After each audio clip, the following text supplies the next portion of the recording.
I'm Logan Crawford, and right now on Spotlight, are you looking for some powerful new science fiction this holiday season or any season, really? I've got a great recommendation for you. It is called Blood Runner. It is by Shaine Smith. It is a fantastic story centered upon a character by the name of Chess Harlow, who is a blood runner, which is an all-out crazy sport that is kind of an epic battle. And Shaine is joining us right now here on Spotlight, and she can explain a whole lot more about it. Good to see you today, Shaine. Welcome. I'm so excited to be here. Thank you for having me. Oh, my pleasure. My pleasure. Loved your book. I teased the audience a little bit what it's about. Why don't you tell them a little bit more about Blood Runner? So, Blood Runner is kind of the brainchild of when I was playing. So, I have two children, right? And one of them, my daughter, loves to play the video game Fortnite. And Mhm. I decided to play with her one day a couple months ago, and it just clicked in my brain. I was like, this would be an amazing story of a battle royale, one winner takes all, and only one can walk away. And from then I tell everybody this, but I kind of blacked out for 6 months straight and just wrote the book. Awesome. And it is a story about, as you mentioned, Chess Harlow, our protagonist, who lost his father in a blood running accident. And he has like no will to do anything other than blood running. It's like his only will to do is to get up and compete and then go to bed and then do it over and over. And he was content with his life until an old flame comes back into town and pretty much forces him into doing the Blood Runner Royale, World Royale, Hmm. in order to get the answers that he needs to find out what really happened to his father and what, his ex-boyfriend ex-boyfriend's father has to do with all of this.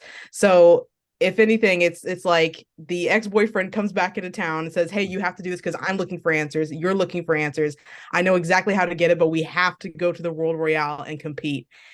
And it is a nonstop action whirlwind of just guns and espionage and betrayal. And I love a good enemies to lovers story, but this is Hmm. more of a lovers to enemies story. Exactly. So it's it's one of those stories where it's just like it just doesn't stop. Absolutely. It's like James Patterson says, it's so good that the pages turn themselves. So that's always a good sign of a great book. I also love the fact that you kind of merged like a gaming world into a literature world. I recently worked on a series called Fallout, which is based on a video game, and it's kind of the same thing. It's really grabbing this generation of gamers and getting them involved in either literature or cinema. Yes. So actually, it's a very popular subgenre of science fiction and fantasy called lit RPG, Mhm. and which literally means literature RPG. And I would say that Blood Runner is somewhat of a lit RPG, but it is more just basic literary. It just has to happen to have a video game esque background. I Mhm. would say more lit RPG books would have like actual video game progression type stuff in them. Although you might go in And reverse, you might actually, a gamer game making company could actually turn this into a video game as well. they could, Yeah. yeah, they could. That would be a dream come true for me if it was like if it became like a game or a movie or something like that. We are producing an audiobook, which every single time I listen to a chapter it's being produced right now, and they send me the chapters as they're finished. Oh my gosh, it's like a dream come true. It's like almost like a movie itself, just listening to the world come alive. Yeah, it's a different experience. When you read a book, it's one experience because you're creating these images in your head, you're creating the narration in your head, the characters' voices. But to hear an actor read a book is a different experience altogether, and it's quite different. And it's I'm sure you're enjoying both. Oh yes, my friend Jack Rogers, he's the one that is and my other friend, Music by Fingers, is doing the audio production for the audiobook. They're both doing an amazing job with the audiobook. Jack is is probably more than I could ask for in a performance, and I hope everybody enjoys it when the audiobook releases. It should release the same day that Blood Runner releases, which is on January 15th. Wonderful, wonderful. Tell me a little bit about your publishing company, Aurmilia Publishing. I think this is a great venture because you're not only an author, but you have a publishing company and you're offering your services to other independent writers as well. Yes.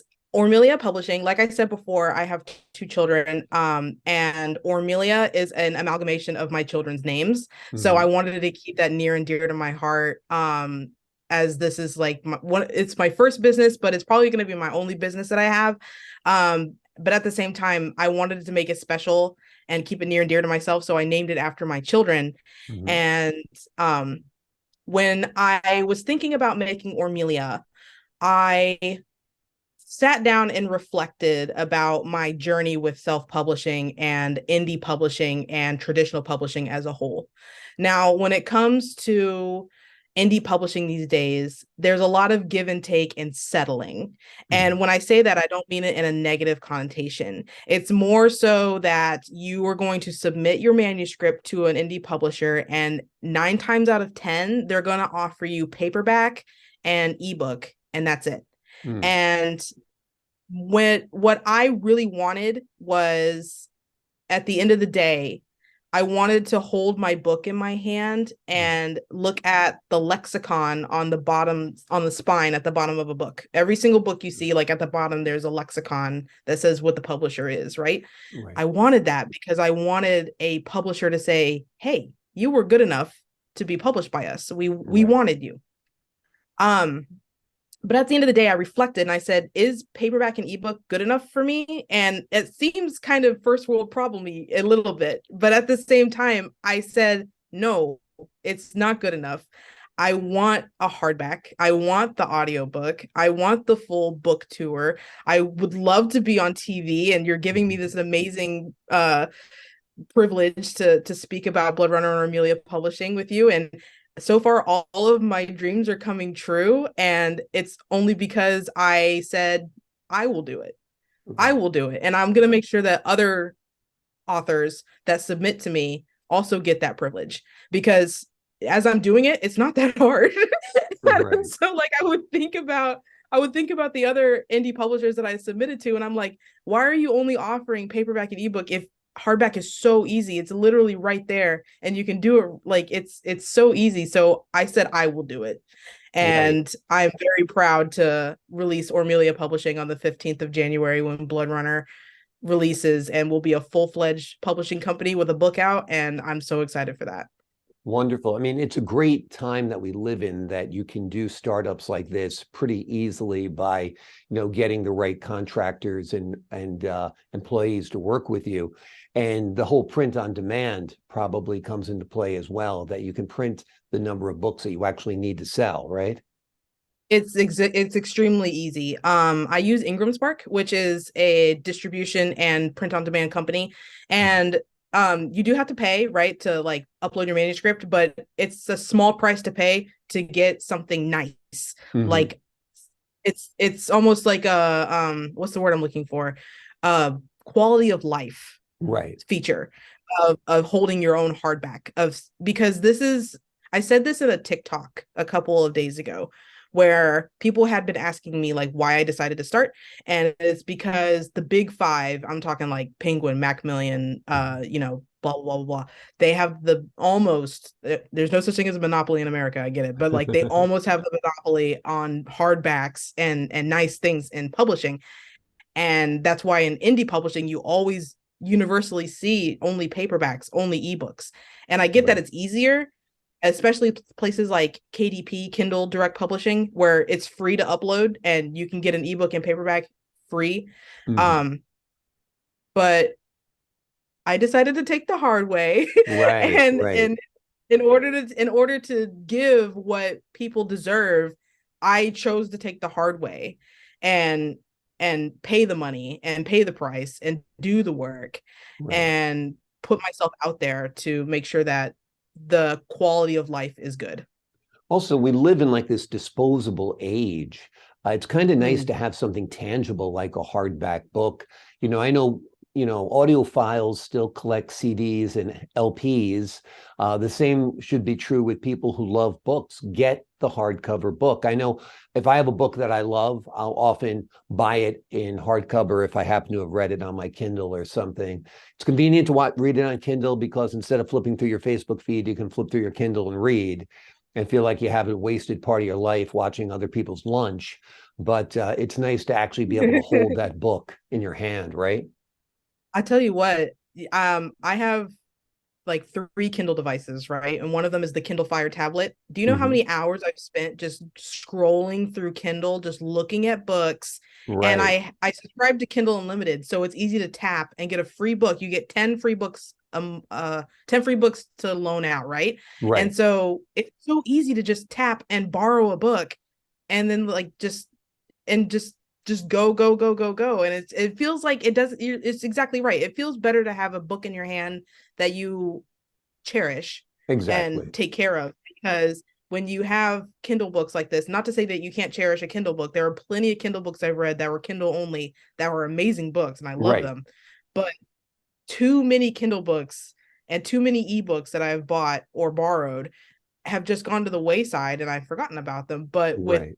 all of my hardbacks, I have on bookshelves and they are displayed. And so many people have come to me being like, I have to get the hardback. I want to put it on my bookshelf. I want to look at it. And that's exactly the feeling I wanted to portray with Aurmilia Publishing. Absolutely. Absolutely. All great ideas. Tell me a little bit about your book. We talked about the fact that it could become a video game, but it also, it's very visual. It could become a movie. Have you thought about the cast? Well, I have not even thought that far. The cast, when it comes to chess, he's like, well, there's like this model. I don't even know the model's name, but I use them all the time on Pinterest where he's got like this buzzed head and he like these sharp cheekbones. So Right. like I would have to like find exactly who looks like that.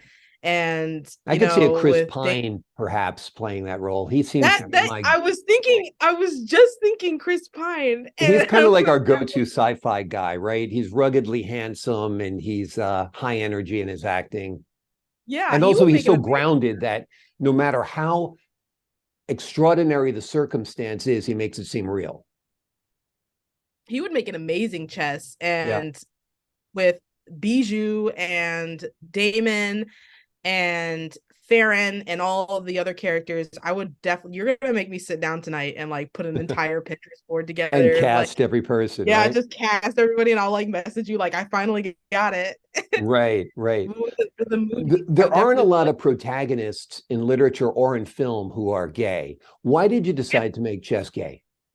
So I'm bisexual myself. I think Mhm. it's very important that I wrote an own words type of novel where I almost exclusively write LGBTQIA fiction, Mhm. and it's important to me.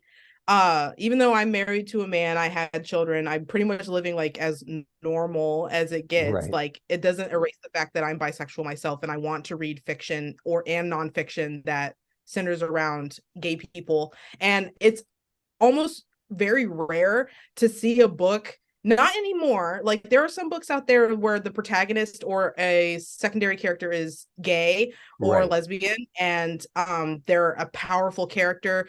I wrote this specifically where Chess and Damon being gay are not like the forefront of the story. Right. They happen to be in a relationship. They are both homosexual, and but the meat and bones of the story is the blood runner competition. Right. So I took very careful consideration into giving to the LGBTQIA community, which But I'm not also a making it part of, and exclusive. not making it exclusive. Like Right. anybody could read this and be like, "Oh, they're gay." Okay, Right. like it's Exactly. and it Exactly. just the story continues. Exactly. I mean, it's actually similar to Knives Out. Daniel Craig's character was revealed this Yeah, week that he's actually gay. It's alluded yeah, to. It's not a central part of the storyline or anything, but I think it's important for the LGBTQI community to yeah. have role models and heroes and protagonists and normalizing within literature, film, video games, all the pop culture.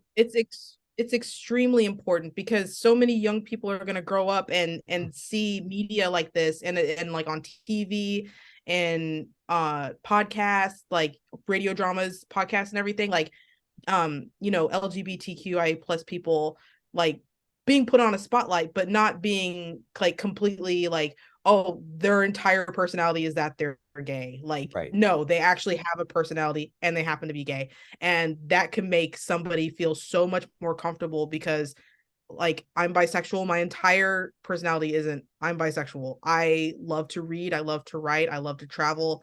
I'm a great mom. I'm a great wife. I Well, love to just keep my like house any other clean. human being, you wear a Yeah, million hats. We're yeah, not defined by our yeah, sexuality. yeah. Yeah. So I wanted to Yeah. write a book where it's like they happen to be gay, but the story is the story. Absolutely.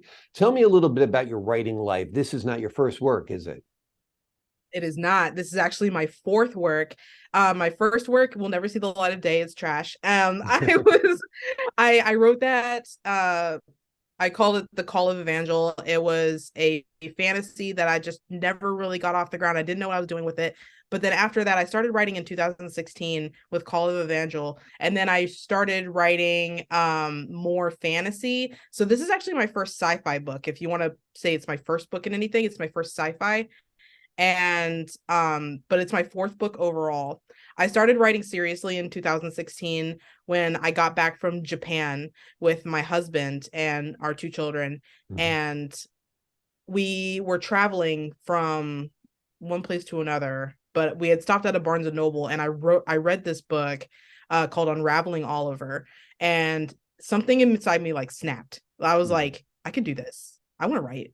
Right. And from then on it just happened to be that way, and I took great care in getting my books edited, getting my books looked at, beta readers. I just sent out 12 boxes of beta reader copies to everybody around the country, Mhm. and the reviews are coming in and they're really good and that makes me Great. very happy.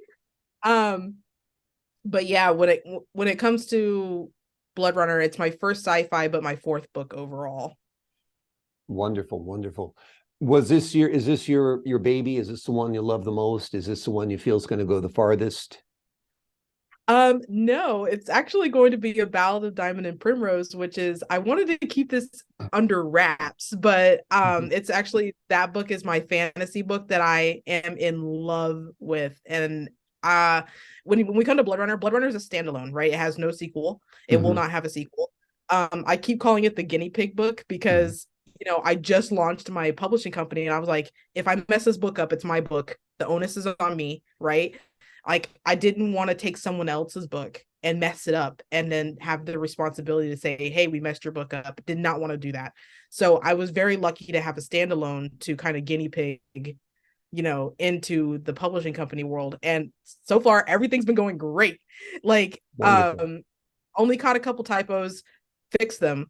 And so like everything's been going very well. But the next book that's coming out by me, we do have a couple of submissions that have come in, which I'm very excited. I'm almost done reading one of our submissions, which I'm more than likely going to accept. It's a really good submission.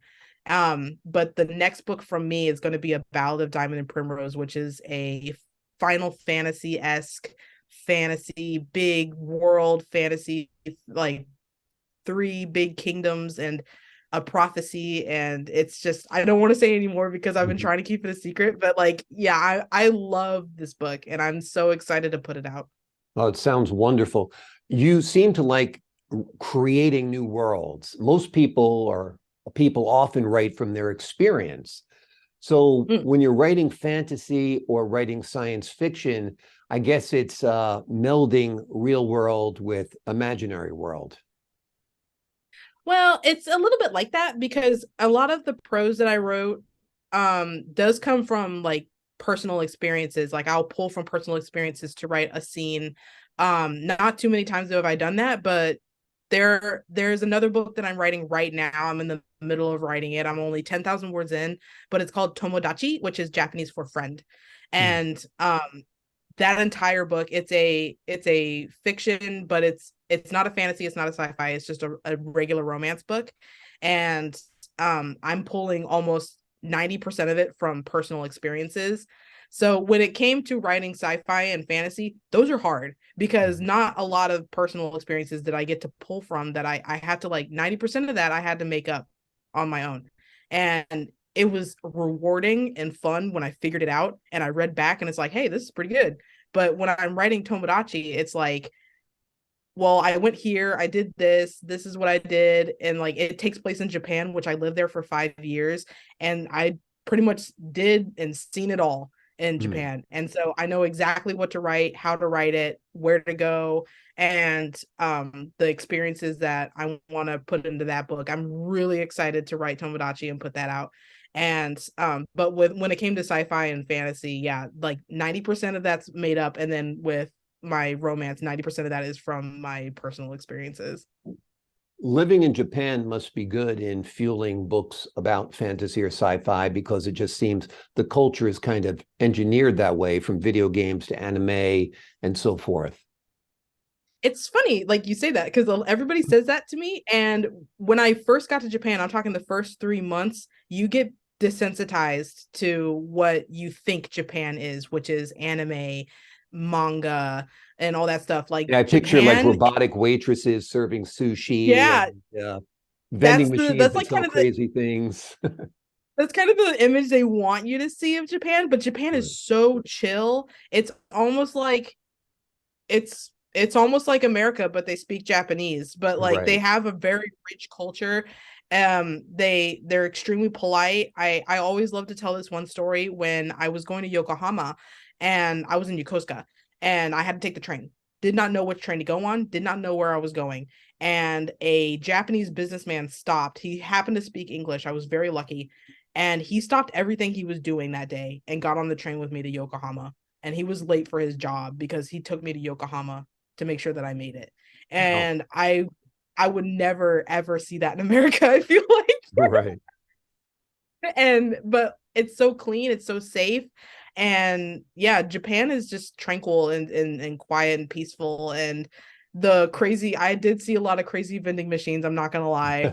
It's all usually in Akihabara, when you go to Akihabara and they like sell, like, did you know you can go to a vending machine and you pay 100 yen and you can get a portrait of somebody, like a Polaroid picture. Of Yeah. any of like yourself or some stranger? No, just someone else. It's a completely random person. It's bizarre, right? Yeah. And Yeah. it's on a keychain and it's just a Polaroid of a random person. That's funny. You show people, oh, these are my kids. Yeah. Exactly. Tell me a little bit about your life outside of writing and being a mom and being a publisher. So that's pretty much why I started Aurmilia Publishing, was because my life outside of Aurmilia is pretty much what you see is what you get. I'm your classic homemaker. My husband is a lieutenant commander in the United States Navy. He is Wow. very good at his job. And I have two beautiful, very spoiled, very deserving spoiled children that pretty much want for nothing. And I came from, if you could forgive me for saying that, I came from nothing. Like I came from the sticks, right? Mhm. I grew up very poor, and my husband makes very good pay, Mhm. and he can afford for me to stay home all day. And so I have not worked since 2012. I haven't had a job since 2012. You I haven't had a literally job stay at since home. 2012, but you've been Yeah, working, you've been job. writing, you've been taking care of those kids, you've been taking Well, you care of know that what I home. mean, like, Yeah. yeah, you know what I mean, like no W2 job. I have no W2 Right. job since 2012. And taking care of the houses and then after having kids is a lot of work. But because what a lot of people don't see when they say to you like, oh, but you stay at home and you take care of that house all day, it must be so hard. It's like, but you don't see the downtime when I'm sitting for hours on the couch and doing nothing and the house is clean, there's nothing to do. I have to wait for my husband to get home to like do fun stuff, like, or we have to, hire a babysitter to go do a date and stuff like that. So I get bored. I got Mm, bored. And there's no inspirational other than what I said before about like why I started Aurmilia. I got bored and right. I saw a problem that could be fixed in publishing and I said I'm gonna do it. Yeah. And so now I've been working nonstop for like the past 5 months and it has been nothing but rewarding. Wonderful. Wonderful. Do you have a website? I sure do, at ormiliapublishing.com. It goes straight to our homepage. It's probably going to flash on the screen to subscribe. If you subscribe to our website, we will give you, we only email at least like 3 times a month, if that. you know, like updates. I updated everybody on that I'm going to be on here today, Great. and so everybody knows that to watch this when it comes out, Yep. and I'm so excited for that. And so I update people regularly on book drops, book acquisitions, events, and all that stuff. So if you sign up on our website, you get pretty much like the firsthand news for Aurmilia Publishing, and that's at aurmiliapublishing.com. Wonderful. The link is on your screen right now, so you can go there. It's a great website. I looked at it yesterday. You must like to produce social media videos, because I saw a real fun video with you where you're like cooking dinner.